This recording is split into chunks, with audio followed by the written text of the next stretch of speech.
ஆகா கல்யாணத்தில் நம்ம சூர்யா சொல்கிறாப்புல விஜய் நானே எல்லாத்தையும் ஒத்துக்கிறேன்டா, நீயும் பிரபா வெளில போகிறதா நல்லது அப்படின்னு சொல்கிறாரு.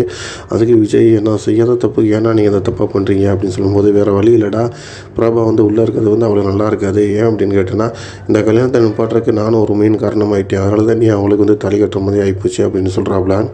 இப்படி ஒரு பக்கம் பிரச்சனை ஓடிக்கிட்டு இருக்குது. அதே நேரத்தில் அண்ணன் வீட்டை குடும்பத்தில் உள்ளவங்க எல்லாருமே கூப்பிட்டு பேசுகிறாங்க.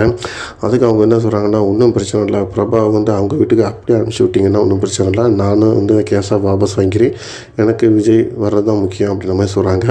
அப்போ வீட்டுக்குள்ளே ஐஸ்வர்யாவும் மகாவும் இருக்காங்க. இப்படி ஒரு சுச்சுவேஷனில் யாருமே எந்த பதிலையும் சொல்லாமல் இருக்கிறீங்க, அப்போ நான் என்ன பண்ண முடியும் அப்படின்னு சொல்லிட்டு அண்ணாமிக்கு எந்திரிச்சு அவங்க பாட்டுக்கு போயிடறாங்க.